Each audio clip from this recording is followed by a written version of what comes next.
This is a car. Loud, noisy, and this is a sound that I grew up with. The difference is tremendous. We need to change the way we move, because today, I guess, all of us knows this feeling of getting stuck in traffic, especially when we are late. It's a frustrating thing that happens in many of the cities around the world. Billions of people get stuck in traffic. Let me introduce you to the city of Bike.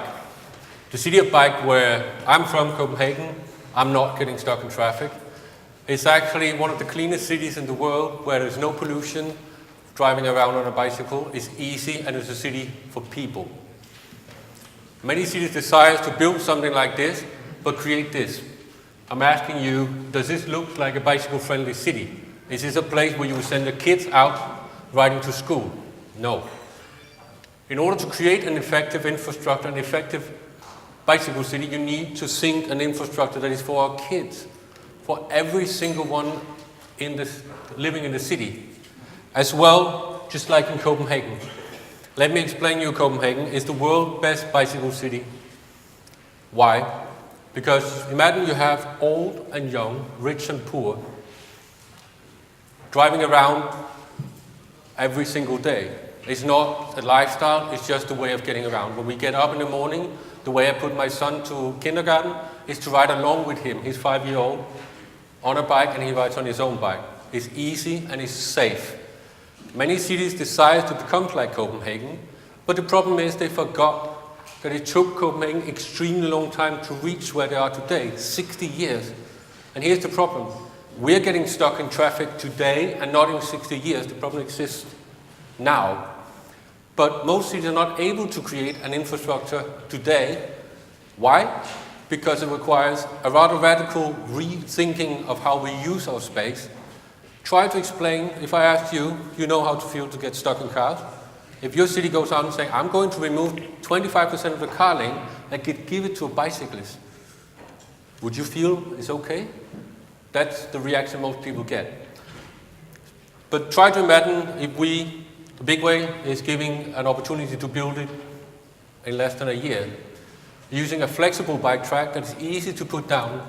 It's as easy as me and my son one day went down, decided we wanted to build a bicycle path by the end of our road. 10 minutes after, we had the small connection between where we came from, that it was not that safe. But the advantage of it is that you can easily remove it again, or you can adapt it to the needs of the city. That means one of the biggest obstacles that most of us have is we cannot imagine how it feels to ride a bicycle in a city that is full of cars. This is what we are offering, is a way to actually go out and experience the way to ride a bicycle today, and not in 10 years, not in 20 years, not using any kind of convincing urban planning. It's like, yes, it's great to ride a bicycle, but you need to experience it to really understand what does it actually mean.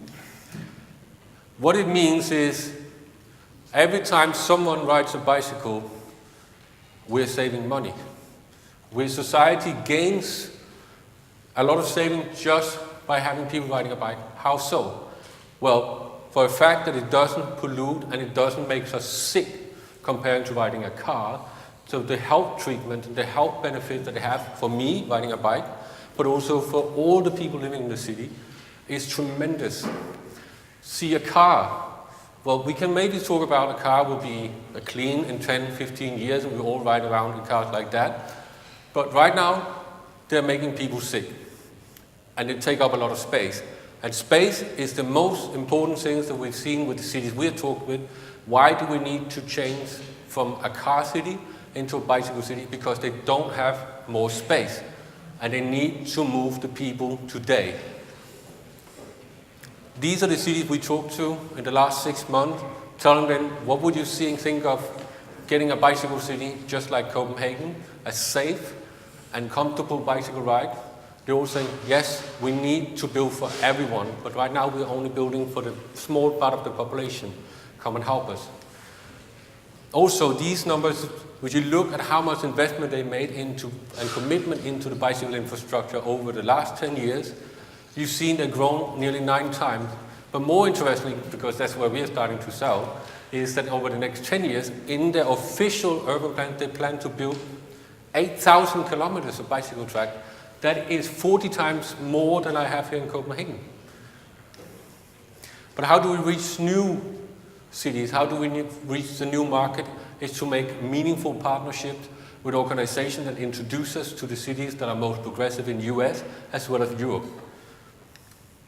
But we are not only having cities as customers, we're also serving the cyclist organizations that want to promote awareness of safe cycling and promote and push the agenda of creating a bicycle-friendly city the first time, today and not in 10, 15 or 60 years, as well as urban planners that knows how to do these things, but are not able to convince the people living in a car city that we should do it.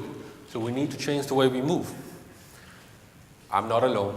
I mean, I'm part of a team with 8 more people, a team that is really, really skilled, passionate about biking, but also about having a motivation to change the way we move.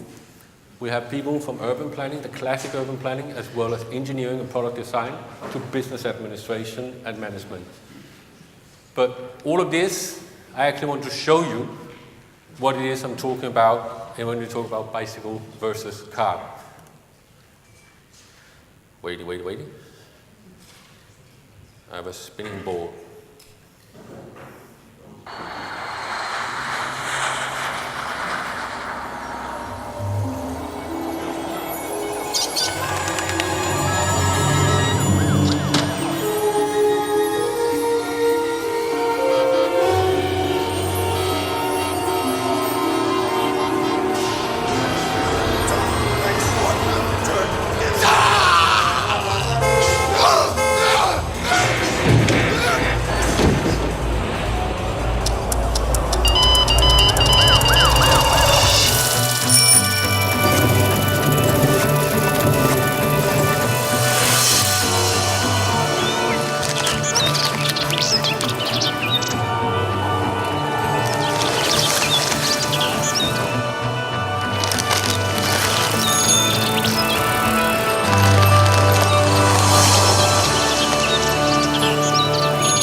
Thank you very much. Thank you. Yeah, that was it.